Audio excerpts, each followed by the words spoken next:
Bienvenidos a Venezuela al Día, el noticiero que conecta con la realidad de los venezolanos donde quiera que estén. Estos son nuestros titulares. La presidenta encargada de Venezuela, Delcy Rodríguez, ordena una reestructuración total del gobierno, un cambio real o más de lo mismo. Militares acusados de conspirar contra Nicolás Maduro recuperan su libertad tras 9 años en prisión. Una carta desde prisión volvió a revivir el caso PDVSA Cripto y la caída de Tarek El Aissami. Reconstruimos este entramado de corrupción.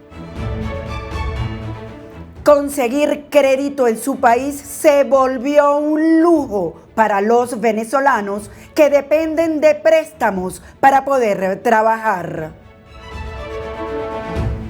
Con hierbas y rezos, curanderas dicen limpiar las malas energías de las mascotas en un mercado de Ecuador.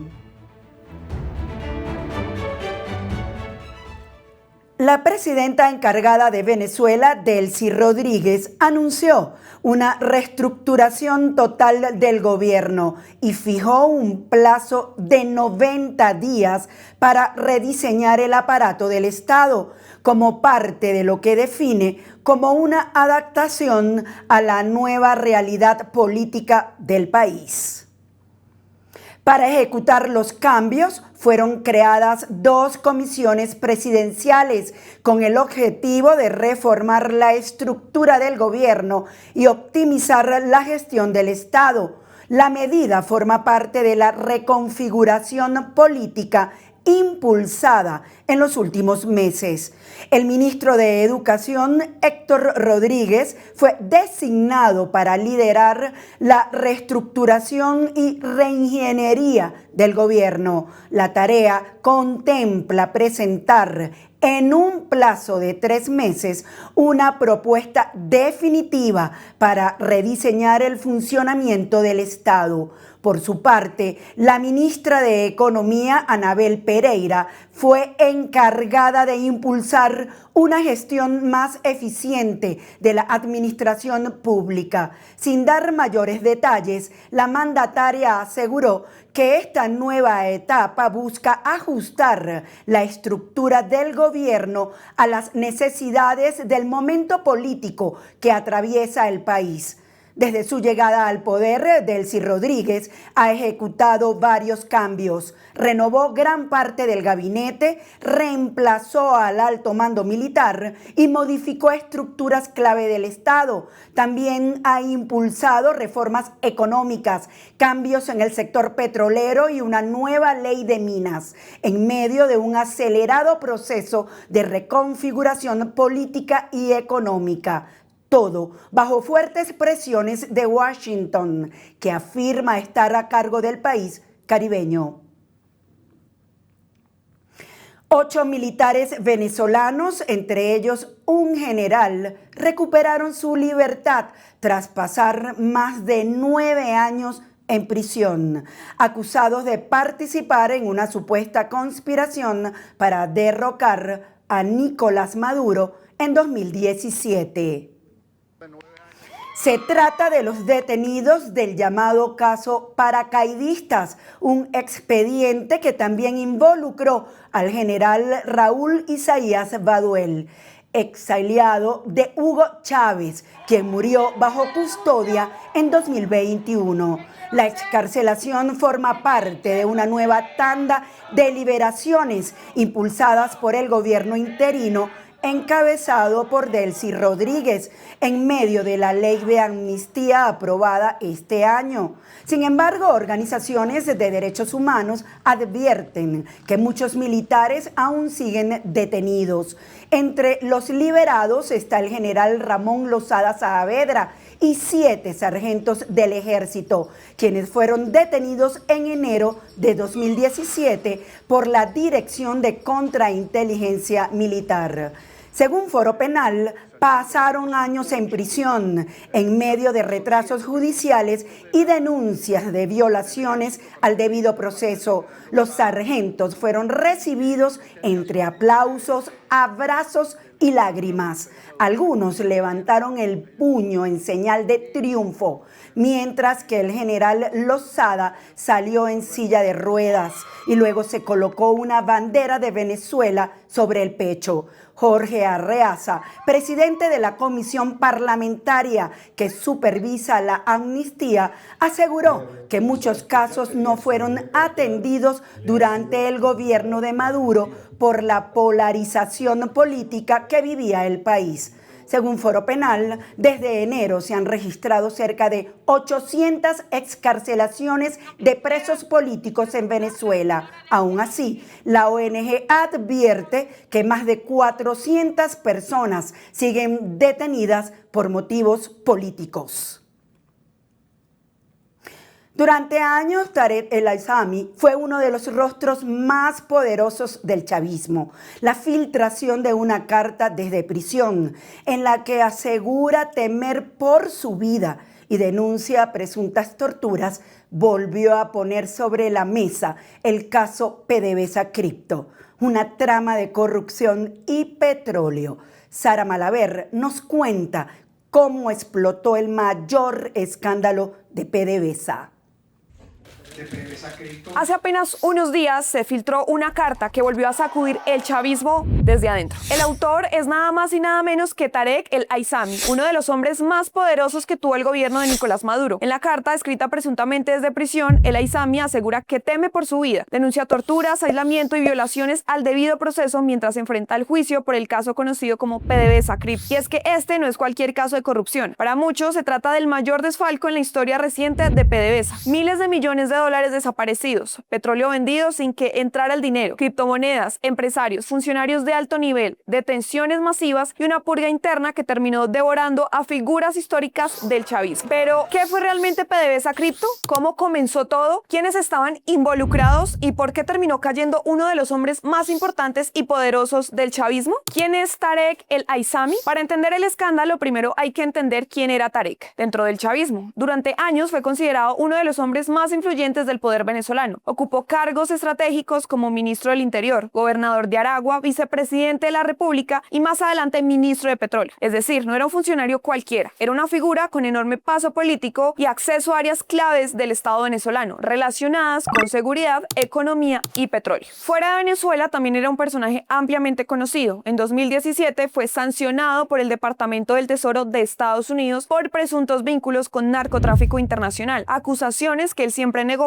A pesar de eso, Nicolás Maduro lo mantuvo dentro del círculo de confianza del gobierno y años después lo colocó al frente del Ministerio de Petróleo, justo en uno de los momentos más difíciles para la industria petrolera venezolana. Y aquí es donde esa historia se vuelve todavía más delicada, porque cuando Venezuela enfrentaba las sanciones más fuertes sobre su industria petrolera, Tarek El Aissami quedó manejando precisamente el sector más importante para la economía del país, PDVSA. Entender lo que representa PDVSA para Venezuela. Durante décadas, Petróleos de Venezuela fue prácticamente el corazón económico del país. Venezuela llegó a depender enormemente del petróleo y durante muchos años PDVSA generó la mayor parte de ingresos que entraban al Estado venezolano. Hubo una época en la que PDVSA era considerada una de las petroleras más importantes de América Latina. El petróleo financiaba obras públicas, programas sociales, infraestructura y gran parte del funcionamiento del Estado. Por eso, cualquier escándalo dentro de PDVSA no afecta solo a una empresa, afecta directamente a toda la economía venezolana. Pero con el paso de los años, la producción petrolera empezó a caer por múltiples factores: crisis económica, fuga de talento, corrupción, falta de inversión y posteriormente las sanciones internacionales. Y en medio de esa tormenta aparece el caso PDVSA Cripto. Entre 2019 y 2022, Venezuela enfrentó algunas de las sanciones internacionales más fuertes de su historia reciente, especialmente contra PDVSA. Las restricciones dificultaban enormemente la venta de petróleo venezolano y complicaban los pagos internacionales, ya que muchas operaciones financieras quedaban bloqueadas protegidas o vigiladas. En medio de esa situación, según las investigaciones posteriores, comenzó a crearse un sistema alternativo para comercializar crudo usando intermediarios, empresas fachada y operaciones vinculadas al mundo de las criptomonedas. La idea aparentemente era encontrar mecanismos para mover dinero fuera de los controles tradicionales y evitar las limitaciones financieras derivadas de las sanciones. Ahí empieza a tomar protagonismo la SUNACRIP, la Superintendencia Nacional de Criptoactivos de Venezuela, así como figuras cercanas al entorno petrolero y financiero del gobierno. Según las investigaciones oficiales, parte del petróleo venezolano se vendía mediante estos esquemas, pero los pagos nunca ingresaban completamente a las cuentas de PDVSA. En otras palabras, el petróleo salía del país, pero una parte del dinero simplemente desaparecía. Y este fue el corazón del escándalo. Según las investigaciones, Venezuela seguía vendiendo petróleo, pero miles de millones de dólares nunca aparecieron en las cuentas oficiales de PDVSA. ¿Por qué aparecen las criptomonedas? Aquí aparece un elemento clave de toda esta historia. Con las sanciones internacionales, Venezuela tenía enormes dificultades para mover dinero usando bancos tradicionales. Muchas operaciones eran bloqueadas o monitoreadas. Entonces, según las investigaciones, comenzaron a buscar mecanismos alternativos para cobrar parte de las ventas petroleras. Y ahí entran las criptomonedas, porque permitían mover fondos fuera del sistema financiero tradicional, con menos supervisión y mayor opacidad. Por eso, la SUNACRIP se volvió tan importante dentro de esta trama. La Superintendencia Nacional de Criptoactivos pasó a tener un papel estratégico en operaciones que mezclaban petróleo, intermediarios y activos digitales. Según las autoridades venezolanas, precisamente esa falta de controles habría permitido el desvío de miles de millones de dólares. El 17 de marzo de 2023 ocurre algo inesperado. Tarek El Aissami anuncia públicamente su renuncia como ministro de Petróleo y asegura que lo hace para facilitar las investigaciones por corrupción dentro de PDVSA. En ese momento muchos entendieron que algo muy grande estaba ocurriendo dentro del gobierno venezolano. Pocos días después comenzaron las detenciones, funcionarios de PDVSA, empresarios, jueces, alcaldes y personas vinculadas al sector de criptomonedas empezaron a ser arrestadas como parte de una operación presentada por el gobierno como una gran ofensiva anticorrupción. El fiscal general Tarek William Saab comenzó a anunciar capturas y nuevas fases de investigación casi constantemente. Uno de los primeros detenidos importantes fue José Lit Ramírez, jefe de SUNACRIP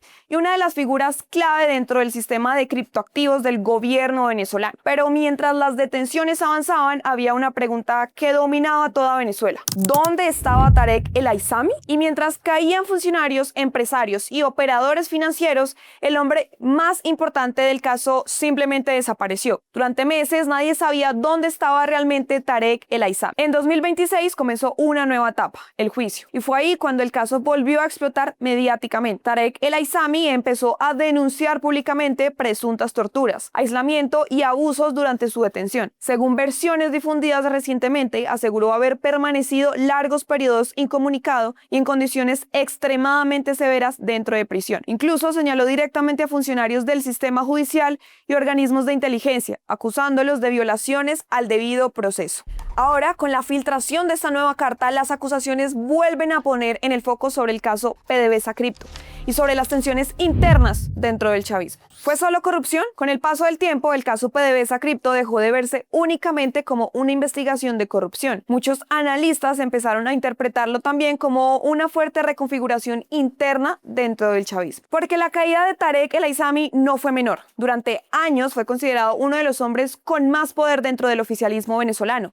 Tenía influencia política, control institucional y conexiones dentro de áreas estratégicas del Estado. Por eso, cuando desapareció de la escena pública y luego terminó detenido, muchos interpretaron el caso como algo más profundo de un simple escándalo financiero. Y hasta hoy siguen existiendo preguntas sobre cuánto se sabe realmente de todo lo que ocurrió dentro de PDVSA. Hoy, el hombre que alguna vez fue el vicepresidente de Venezuela y uno de los políticos más poderosos del país está preso y denunciando tortura desde una cárcel venezolana. Mientras tanto, el caso PDVSA Cripto sigue dejando preguntas enormes. ¿Cuánto dinero desapareció realmente? ¿Quiénes sabían lo que estaba ocurriendo? ¿Hasta dónde llega la red? ¿Cuántos nombres importantes todavía faltan por aparecer? Porque más allá del escándalo financiero, PDVSA Cripto terminó convirtiéndose en algo mucho más grande. Una historia de poder, dinero, petróleo y la caída de uno de los hombres más poderosos del chavismo.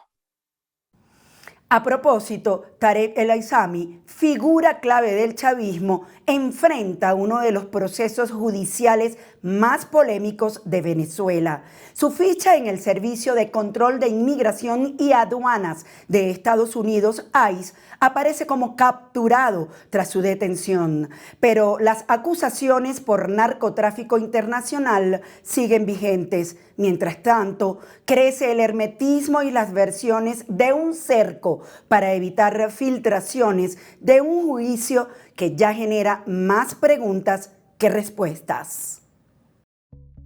Tarek El Aissami es ahora el hombre que más teme el chavismo, el que durante años movió piezas, repartió poder y conoció los secretos más oscuros del sistema. Que haga lo que le dé la gana al presidente Trump. Hace poco sacó otra amenaza, otra agresión con una ley de migración. Haga lo que le dé la gana. Hoy es el preso que podría hacer temblar a Miraflores. En medio de una reconfiguración política, cada movimiento pesa, cada silencio incomoda y cada palabra puede convertirse en una puñalada. Y cuando le clavan esas puñaladas a Maduro, le están clavando las puñaladas al pueblo noble, a nuestra patria. La jauría política se activa, los de ayer comienzan a señalarse entre sí y los viejos aliados empiezan a mirarse con desconfianza.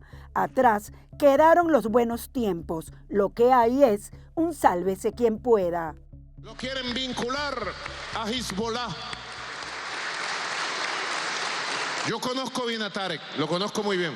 El Aissami nació el 12 de noviembre de 1974 en Venezuela, en una familia de origen sirio-libanés. Abogado de profesión, inició su ascenso político en el movimiento estudiantil y pronto se convirtió en una de las figuras más cercanas al proyecto de Hugo Chávez. Su crecimiento dentro del chavismo fue rápido y estratégico. Diputado, ministro del Interior y Justicia, gobernador de Aragua y vicepresidente ejecutivo, fue la mano derecha del derrocado Nicolás Maduro, pero su verdadero poder llegó cuando tomó el control de PDVSA. Se retoma el día de suministro según el último número de placa de cada vehículo, un método ya conocido por todas y todos los venezolanos. Desde allí se convirtió en el cerebro financiero del régimen.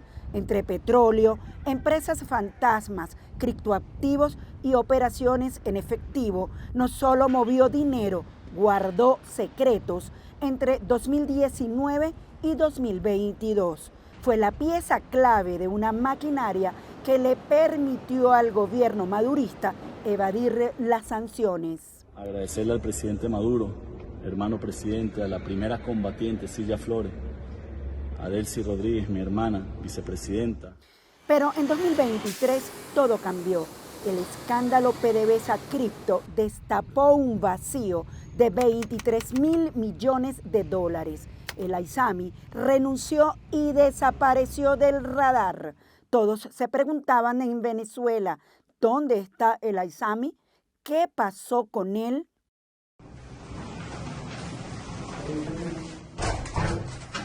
En 2024 llegó el golpe.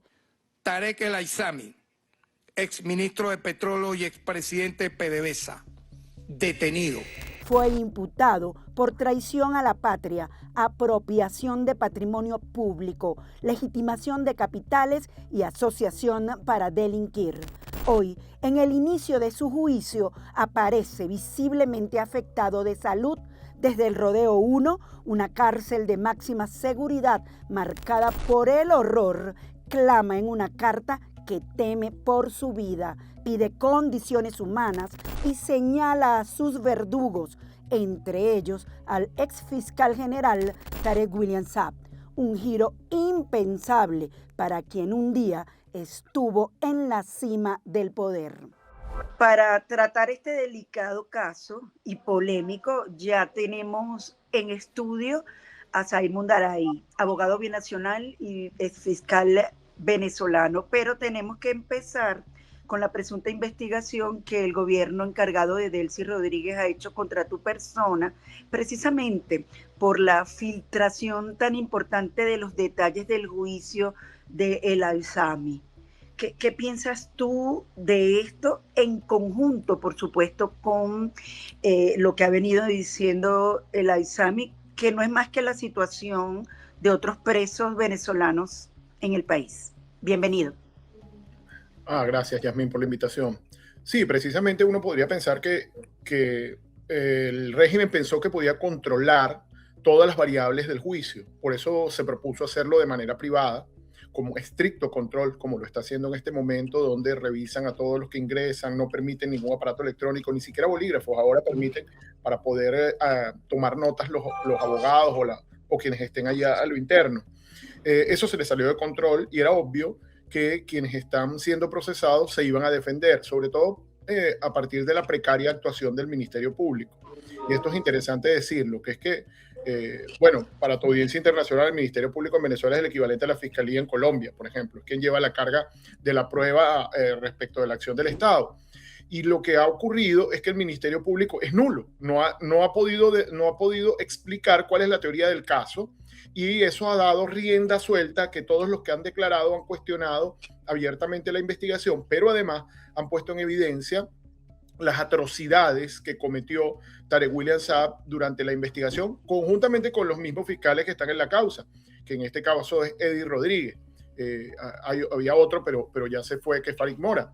Entonces, esto ratifica, bueno, precisamente lo que han venido planteando los presos políticos. Estos no son presos políticos, pero los presos políticos han hablado de torturas gravísimas, tratos crueles, inhumanos, electrocución, asfixias, etc. Lo mismo ha planteado Tarek El Aizami, a pesar de haber sido, imagínense si eso hacen con los propios, que no hacen con el resto. A pesar de haber sido vicepresidente de la República, presidente de PDVSA, etc. La otra vertiente que yo creo muy grave que se ha venido velando en el proceso es el apoderamiento de los bienes. Es decir, la mayoría de los que ha declarado ha dicho que sus bienes fueron sustraídos y repartidos entre los funcionarios de la investigación y entre los fiscales del caso. Es un vulgar robo, es decir, están persiguiendo a una estructura criminal como es la estructura de Tarek El Aizami, porque eso no hay que olvidarlo, no hay que convertirlo en víctima por lo que le haya pasado. Ciertamente es víctima de algunos tratos, de algunas de las cosas que el Estado hizo, pero no debemos olvidar cuáles son esencialmente los hechos. Estamos hablando del apoderamiento de miles de millones de dólares de los venezolanos por parte de su organización criminal, pero eso no ha sido el tema o el objeto del proceso, precisamente por la incapacidad del Ministerio Público de interrogar adecuadamente, de presentar sus elementos y su teoría del caso, y además por la gran cantidad de vicios que viene trayendo el proceso desde atrás. Así que es muy significativo porque ha ratificado la metástasis que hay en el sistema de justicia, pero ha ratificado además que el proceso tiene unos visos que además que muchos de los hechos obviamente ocurrieron porque el dinero se perdió, tiene unos visos de venganza que son muy claros por la situación en la que cómo han tratado a algunos de los autores o partícipes en este caso. Te iba a preguntar precisamente eso. ¿Es un linchamiento jurídico, justicia porque de verdad ellos querían hacer una cruzada contra la corrupción, como dijo Maduro en su oportunidad, o algo hizo Tarek que pues no fue de la buena venia del madurismo en ese momento? Mira, en Venezuela sabemos que ahí no hay ningún tema de lucha contra la corrupción. Ahí se actúa por conveniencia política. Lo que sabemos del caso hasta ahora, por lo que se ha investigado, e incluso lo dice una de las acusaciones, en 3 líneas lo dice, es que los hermanos Rodríguez convencieron a Nicolás Maduro de que Tarek El Aizami estaba en una conspiración y que el dinero que había tomado, o sea, no es porque se robó el dinero, sino que el dinero tenía como objetivo generar una campaña en la que él fuera el líder que pudiera eventualmente suceder a Maduro. Entonces, en esa situación, por supuesto, Maduro ordenó arremeter contra él, pero se llevaron a una gran cantidad de personas, algunos de los cuales hasta el día de hoy que van más de un mes de juicio, o más o menos un mes, no han podido explicar qué hacen allí. Es decir, estamos hablando de choferes, de una secretaria, gente que no se entiende qué hacen allí. Pero tampoco han podido explicar el núcleo duro, es decir, Samar López, el Aizami, etcétera, exactamente cómo cometieron las operaciones que implicaron el apoderamiento de este dinero. Esa es la situación actual del proceso. Y por supuesto que tiene un tema de venganza política, que es muy importante, pero los hechos ocurrieron, porque sin duda hasta ahora nadie ha explicado qué se hizo el dinero de la venta petrolera. Entonces, es muy complejo colocar ese proceso en un solo estanco. No, es un proceso difícil porque a pesar de que los hechos son reales, tiene un elemento de venganza contra la estructura de Tarek El Aizami. Ya para finalizar, entonces, ¿qué podemos esperar de aquí en adelante? No solo por el temor que él tiene de su vida, sino del caso mismo, tal como lo estás describiendo. Ocurrió. Mira, es muy difícil vaticinar. En los próximos días tiene que decidir la juez las nulidades que pidieron los 50 abogados. Pidieron la nulidad del proceso por falta de firma, por torturas, tratos crueles, inhumanos y degradantes, por el impedimento del acceso al expediente, por impedimento de presentar pruebas, por el impedimento de tener abogado de su confianza, sino hasta ahora, hasta la fecha de juicio. Es decir, las violaciones al debido proceso han sido brutales, constantes. Por la falta de atención médica, de asistencia, ni siquiera los que tienen nacionalidad extranjera le han permitido asistencia consular.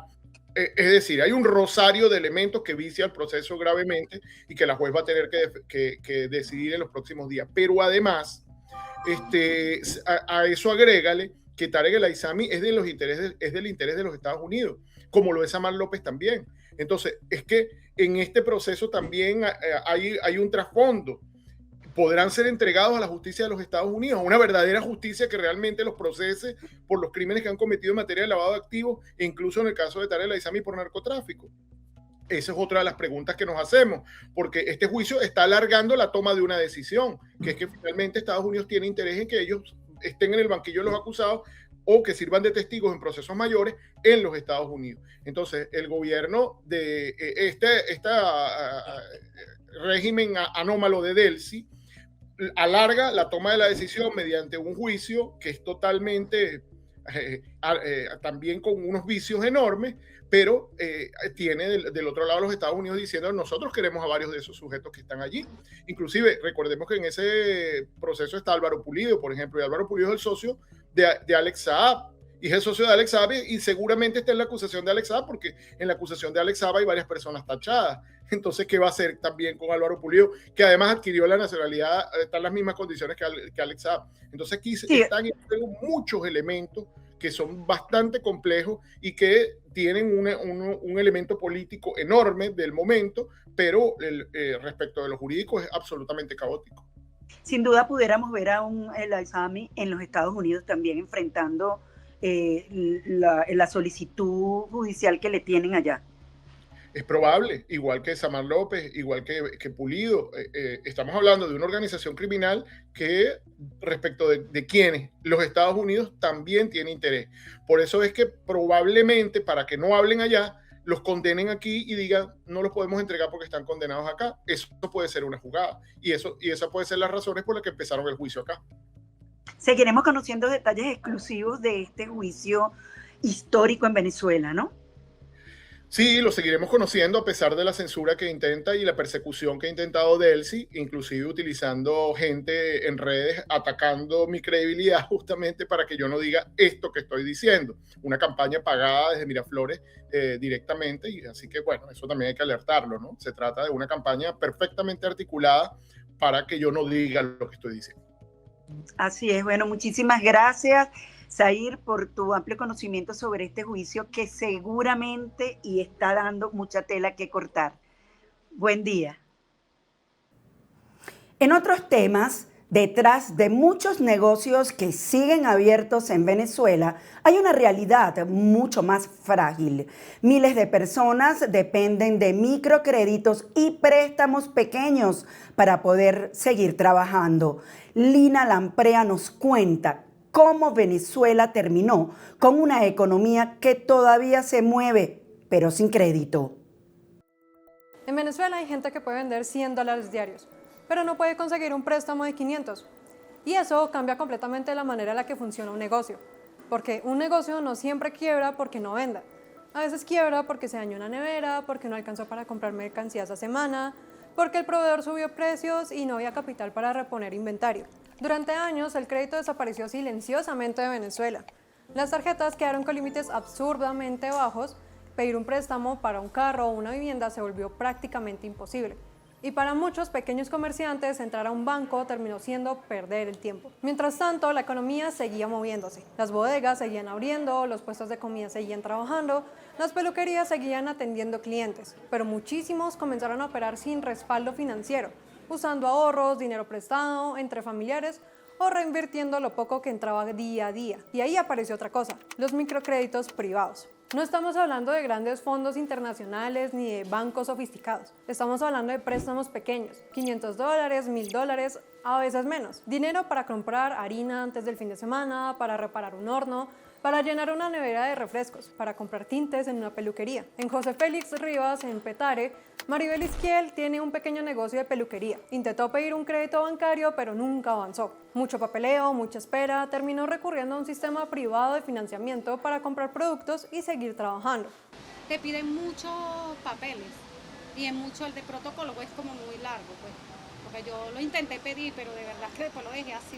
Y lo interesante no solamente su caso, es que empezó a pasarle a muchísima gente. En distintos barrios de Caracas comenzaron a crear proyectos que prestaban dinero rápido a comerciantes que no podían acceder a la banca formal. Uno de ellos fue Pider, una iniciativa que arrancó otorgando pequeños créditos en sectores populares. El modelo era sencillo, pequeños grupos de comerciantes funcionaban como respaldo colectivo. Si una persona no pagaba, el resto respondía. Y contra muchos prejuicios, la morosidad era baja, porque para alguien que nunca había tenido acceso a financiamiento, perder esa oportunidad podía generar quedarse otra vez sin capital. Ahí es donde uno entiende que el problema no era solamente falta de empleo o falta de ganas de trabajar. El problema era que Venezuela se quedó sin crédito, y una economía sin crédito empieza a moverse distinto. La crisis económica destruyó mucho más que salarios, también destruyó la capacidad de prestar dinero. Durante años, la hiperinflación hizo que el bolívar perdiera valor tan rápido que prestar plata se volvió un mal negocio para los bancos. Después vino el encaje legal impuesto por el Banco Central, que obligó a la banca a inmovilizar gran parte de sus depósitos. El resultado fue brutal. Hace poco, más de una década, la cartera de crédito venezolana superaba los $100.000 millones. Después cayó a niveles mínimos históricos. Las tarjetas de crédito dejaron de servir para financiar gastos importantes y los préstamos hipotecarios prácticamente desaparecieron. Financiar un negocio pequeño se volvió algo excepcional. Mientras eso ocurría, el país empezó a dolarizarse de manera informal. Muchos comercios comenzaron a cobrar en dólares. La gente empezó a ahorrar en dólares, pero el acceso al financiamiento seguía atrapado en un sistema bancario muy pequeño y limitado. Y eso creó una economía rarísima. Una economía donde se puede ver bodegas llenas de productos importados, pero donde el dueño no tiene cómo pedir un crédito para expandirse. Donde un restaurante puede vender bien, pero no tiene capital para comprar otra cocina. Donde un comerciante puede tener cliente todos los días, pero igual vivir preocupado porque si se daña un congelador no tiene cómo reemplazarlo. Por eso el emprendimiento creció tanto en Venezuela, pero no necesariamente porque el entorno fuera bueno. Muchas veces la gente emprendió porque no tenía otra opción. Distintos estudios recientes muestran que buena parte de los emprendimientos venezolanos nacieron por necesidad, no por oportunidad. Mucha gente abrió negocios porque el salario dejó de alcanzar o porque conseguir empleo formal se volvió cada vez más difícil. Pero sostener esos negocios es otra historia, porque vender no siempre significa crecer. A veces apenas significa sobrevivir. Yanira Córdoba, por ejemplo, recibió un préstamo de $1,500 para surtir su puesto de perfumería. Compró lo que más se vendía, tintes para cabello. Pagó cada cuota puntualmente. Toda la mercancía que necesitaba en el momento, porque tampoco es que 1.500 alcanza para mucho, ¿no? Pero evidentemente yo siempre me afinco en lo que más se vende. ¿Qué es lo que yo más vendo? Tintes. Y como ella, comenzaron a aparecer cientos de pequeños comerciantes moviendo negocios enteros con créditos relativamente modestos. Eso explica por qué el microfinanciamiento empezó a expandirse incluso fuera de proyectos organizados. En muchos sectores aparecieron préstamos entre comerciantes, redes vecinales e inversionistas privados. Pero también crecieron esquemas mucho más agresivos, como los llamados gota a gota, sistemas informales de financiamiento rápido con intereses altísimos que en varios países latinoamericanos han sido vinculados a redes criminales. criminales. Cuando desaparece el crédito formal, alguien termina ocupando ese espacio. Y ahí está una de las grandes contradicciones que tiene la economía venezolana. El país muestra señales de movimiento económico. Hay comercios abiertos, hay consumo, hay gente emprendiendo, pero buena parte de esa economía sigue funcionando con muy poco acceso a financiamiento real. Incluso economistas que ven con buenos ojos estas iniciativas reconocen sus límites. Un microcrédito puede ayudar a sostener una bodega, una peluquería o un pequeño puesto comercial, pero no reemplaza un sistema bancario capaz de financiar industrias, viviendas o expansión empresarial a gran escala. Y aún así, para miles de personas, estos préstamos pequeños se convirtieron en algo fundamental, porque en la Venezuela actual, conseguir $500 prestados puede definir si un negocio sobrevive o no el próximo mes. Y quizás esa sea la imagen más clara de todo esto. Un país donde la economía sigue moviéndose, pero donde millones de personas tuvieron que reinventar la manera de financiar su vida porque el sistema tradicional dejó de funcionar para ellas. Y así es, porque en la Venezuela actual, conseguir $500 prestados puede definir si un negocio sobrevive o no.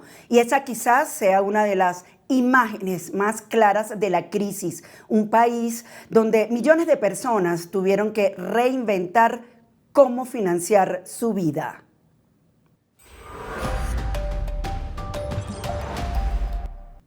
Una mina ilegal dentro de una base militar colombiana y el oro extraído allí habría terminado respaldando monedas oficiales en los Estados Unidos. Este caso parece sacado de una película, pero es real e impactó al planeta. David Díaz nos narra una de las historias más surrealistas de lo que va del año.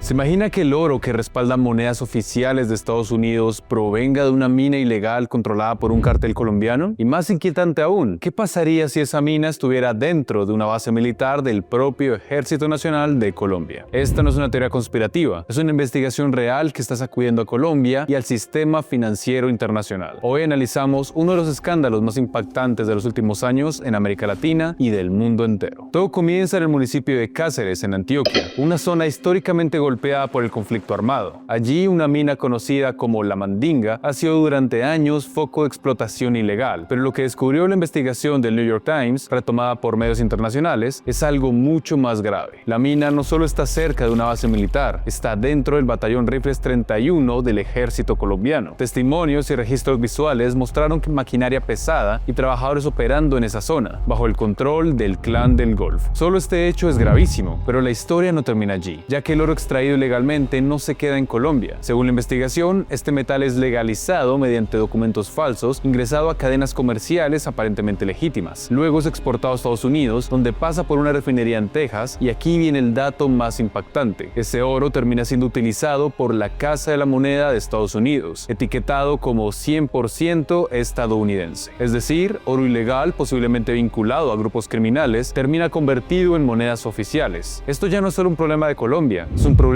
global. No estamos hablando de una mina escondida en medio de la selva, lejos del control del Estado. Es una operación ilegal que, según la investigación, funcionaba dentro o en los límites inmediatos de una base militar activa del ejército colombiano. Y eso abre una pregunta inevitable. ¿Cómo pudo pasar sin que nadie lo detuviera? Las respuestas no son simples y al momento de grabar este video, el gobierno colombiano ha anunciado una investigación completa, pero aún no hay respuestas. Sin embargo, sí hay varias hipótesis que comienzan a tomar fuerza. Primero, la posibilidad de una falla estructural en el control territorial. Colombia lleva décadas enfrentando la presencia de grupos armados ilegales en zonas estratégicas. En regiones como el Bajo Cauca antioqueño, el Estado ha tenido una presencia intermitente, muchas veces superada por la capacidad operativa de organizaciones como el Clan del Golfo. Esto significa que aunque exista una base militar, el control real del territorio puede estar fragmentado. Pero eso no lo explicaría todo, ya que no hablamos solo de influencia externa, hablamos de una actividad que se desarrollaba prácticamente a la vista. Lo que nos lleva a una segunda hipótesis, la posible negligencia institucional. La investigación sugiere que la actividad minera era visible, constante y sostenida en el tiempo. Maquinaria pesada, trabajadores, extracción continua, nada de esto ocurre de la noche a la mañana. Entonces, ¿por qué no se actuó antes? ¿Hubo omisiones? ¿Faltaron protocolos? protocolos? ¿Se ignoraron alertas, tal vez? La falta de respuesta incita a pensar en el peor escenario: corrupción o complicidad. Aunque no hay conclusiones definitivas, el hecho de que esta operación haya persistido durante tanto tiempo levanta sospechas inevitables. En contextos de economías ilegales tan lucrativas como la minería de oro, los incentivos para la corrupción son altísimos. Por eso la historia da un giro aún más incómodo, ya que algunos testimonios recogidos en la zona aseguran que los trabajadores pagaban cuotas al clan del Golfo para poder operar. Es decir, no era una actividad improvisada, sino una estructura organizada con reglas, pagos y control territorial. Y eso sugiere algo clave: la minería ilegal no solo existe, está completamente integrada en una economía criminal sofisticada. Recalcamos que estas, al menos por ahora, son solo hipótesis. Tampoco debemos olvidar que en zonas como esta, los militares no solo enfrentan la minería ilegal, también deben lidiar con grupos armados, narcotráfico, extorsión y comunidades que en muchos casos dependen económicamente de esas actividades. Y esto genera un escenario extremadamente complejo, donde intervenir no es sencillo, pero incluso en ese contexto el caso sigue siendo difícil de justificar, porque estamos hablando de una instalación militar, un lugar que en teoría debería ser uno de los más controlados del país. Expertos advierten que la infiltración de economías ilegales en estructuras estatales no es un fenómeno nuevo en Colombia. Lo que cambia ahora es la magnitud y la evidencia. Por primera vez una investigación conecta de forma tan directa una base militar, un grupo criminal y una cadena internacional de comercio de oro. Desde 1985 existe una normativa en Estados Unidos que prohíbe el uso de oro extranjero en la Casa de la Moneda. La primera vez que los investigadores del New York Times preguntaron a la Casa de la Moneda de dónde salía el oro usado en varias monedas, entre ellas una conmemorativa de Trump, su respuesta fue que era 100% estadounidense. Sin embargo, después de que se les volvió a preguntar con la investigación en mano, aseguraron que el oro era principalmente estadounidense, dando a entender que no todo lo es. Si esta historia ya era grave en Colombia, cuando cruza las fronteras se convierte en un problema internacional, porque el destino final de ese oro ilegal no es un mercado clandestino cualquiera, es nada más y nada menos que el sistema oficial de metales preciosos de Estados Unidos. Y aquí es donde surgen las preguntas más incómodas. ¿Cómo es posible que oro extraído por una organización criminal termine dentro de los circuitos legales de una de las economías más controladas del mundo? Para entenderlo hay que mirar cómo funciona esta cadena. El oro no llega directamente desde la mina ilegal hasta la Casa de la Moneda. Antes pasa por varios intermediarios. Primero es legalizado en Colombia mediante documentación falsa o manipulación de registros, es decir, se le da una apariencia de origen lícito. Luego ese oro es exportado a empresas comercializadoras internacionales y finalmente llega a refinerías en Estados Unidos, donde es fundido, procesado y certificado. Aquí ocurre algo clave. Una vez el oro es refinado, pierde su identidad original, se mezcla, se transforma y se vuelve prácticamente imposible rastrear su procedencia exacta. Es en ese punto donde entra el sistema formal. Pero lo más sorprendente ocurrió después, porque como ya dijimos, según la investigación, parte de ese oro terminó siendo adquirido por la Casa de la Moneda de Estados Unidos, una institución que en teoría tiene estrictos controles sobre el origen de los metales que utiliza. De hecho, existe una normativa que limita el uso de oro extranjero, precisamente para evitar este tipo de situaciones. Entonces, ¿qué falló? Hay varias posibles explicaciones. La primera apunta a las debilidades en los sistemas de trazabilidad. Aunque existen certificaciones y controles, estos dependen en gran medida de la información proporcionada por los proveedores. Si los documentos han sido alterados desde el origen, el sistema puede validar información que en realidad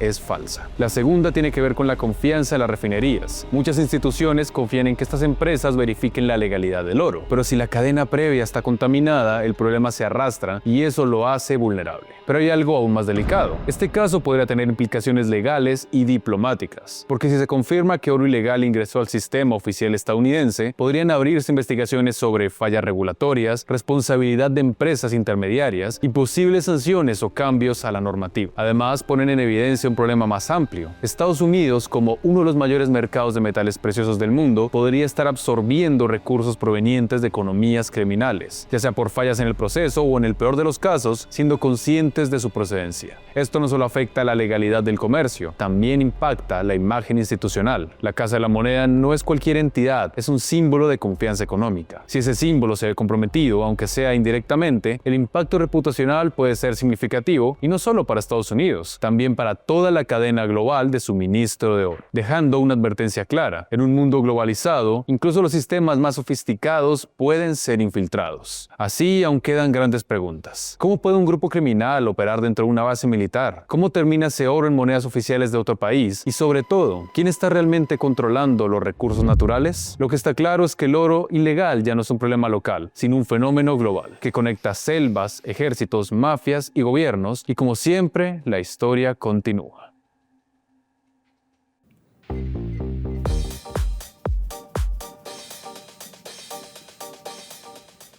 En Quito, Ecuador, las limpias ya no son solo para humanos, ahora también llegan a las mascotas.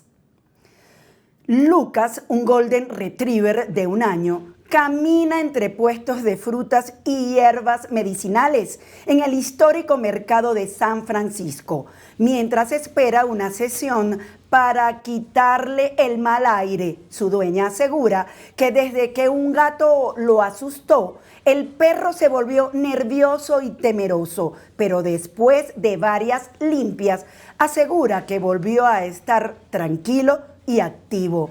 Entre ruda, eucalipto, ortiga y pétalos de rosa, las curanderas realizan rituales ancestrales que, según la tradición andina, ayudan a expulsar energías negativas como el espanto o el mal de ojo. En algunos casos, los síntomas que describen los dueños van desde decaimiento, pérdida de apetito, miedo, ansiedad o cambios repentinos de comportamiento.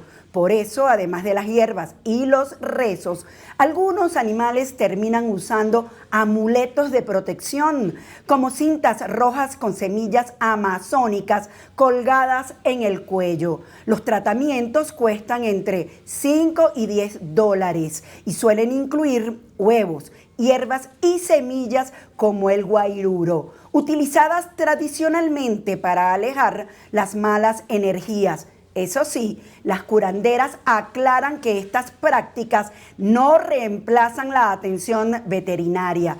Para ellas, la medicina ancestral funciona como un complemento en una tradición que sigue viva en pleno corazón de Quito. Y así terminamos por hoy Venezuela al Día. Recuerden suscribirse a nuestro canal en YouTube, @Venezuela al Día Oficial, para seguir conectados con Venezuela en el mundo. También nos encontramos en Facebook, Instagram y TikTok.